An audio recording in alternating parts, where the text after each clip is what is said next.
An hour and a half later, and very far away, a police box that wasn't a police box sped through a place where there was no time and no space. As with a book, you couldn't judge the TARDIS from what it looked like on the outside. It appeared to be an old wooden police telephone box with peeling blue paint. But, again like a book, inside it was far larger, more grand and complicated. And as with the best novels, you couldn't always tell where it was going. The TARDIS was a machine capable of traveling to any point in space and time. That alone would be enough to make it special.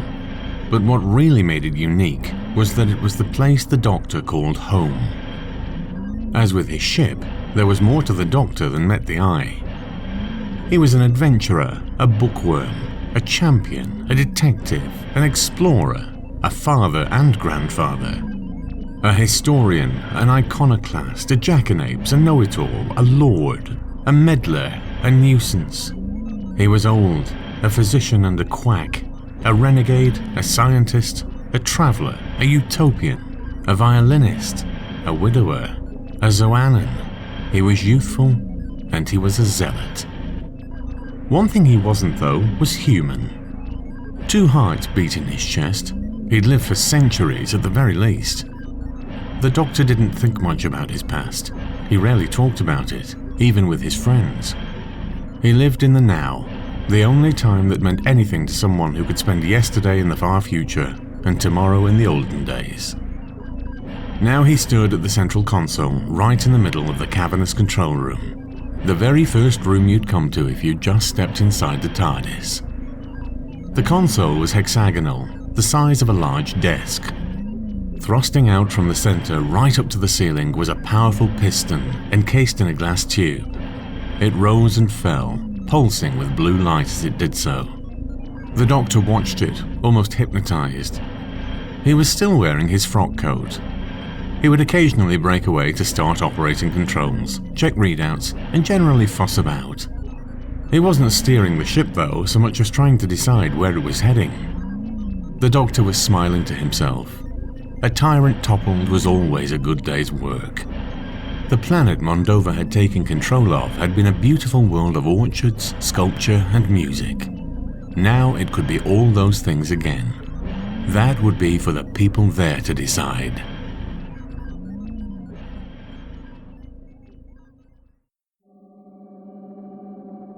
The Doctor had read all the books he'd brought with him.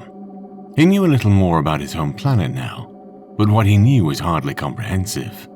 If he'd grabbed an armful of random novels from a London library, would he have a full understanding of the history and culture of Earth? He'd have to try it sometime as an exercise. For now, he'd got something else to do. The back wall. The Doctor had found a cutting torch in one of the storerooms. He had gone to the back wall and was burning his way through it. He'd cut a line up from the floor to the ceiling. Now he began cutting a horizontal line. Even though the wall was damaged, it was slow work, but it gave him time to think about what he'd read. Gallifrey was a contradiction, a world of futuristic control rooms manned by dusty old men in ornate collars. Monks walking on stone floors, underneath which sat a black hole. Although Marnell's narration revelled in the ritual, the repetition, the routine, the Doctor found himself unmoved. It was no way to live a life. He moved the cutting beam down. Finally, he reached a long crack in the floor. The rough oblong he'd cut in the wall hung there for a moment, until the Doctor pushed it over. Through the new doorway was more corridor. It was with a distinct sense of anticlimax that the Doctor stepped over the threshold into the uncharted regions of his TARDIS. 50 yards down the corridor, and his mood hadn't improved. "There's nothing here," he complained. But he'd heard scratching at the wall many times, so this couldn't be true. The Doctor knelt down and examined the floor. Nothing. At the end of the far corridor, round the first corner, he heard a whirring noise, like servo motors. It was heading this way. The Doctor stood, ready for the new arrival. It was a robot. It moved smoothly, hovering a little off the ground. It was battleship grey with what looked like a gun and some sort of sucker cup. It watched him with a single electronic eye. "You are the doctor," it said in a metallic voice. "Yes. Delighted to meet you," he replied. The machine considered its response. "I must kill the doctor," it concluded. The gun flared with light, and the doctor dived out of the way. The beam shot past him and was absorbed harmlessly by the wall. He'd been half expecting a response like that. The doctor was on his feet, running back to the hole he'd cut.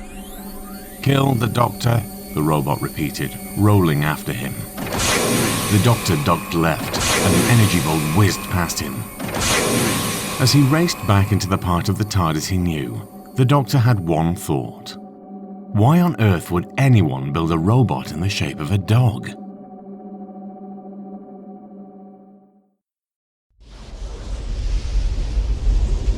Gallifrey's atmosphere was swirling off into space in streams of ionized gas. The ice caps melted, then vaporized. Land and sea were boiling. As great earthquakes rippled across the surface, the cities were shattering or tipping into great chasms of lava. The capital had been the primary target. Not even photons had escaped its destruction. The few timeships that tried to pull away were torn apart. Time and space were screaming as Gallifrey was uprooted from them. The whole planet was distorted, losing form. The ivory moon, Pasithia Gallifreya, was caught and consumed by one of the atmospheric flares. The faction Paradox fleet had ceased to exist some time ago, unnoticed and unmourned. There was a flash as bright as the sun for the merest moment. Annihilation so profound that it stretched deep into the past and far into the future.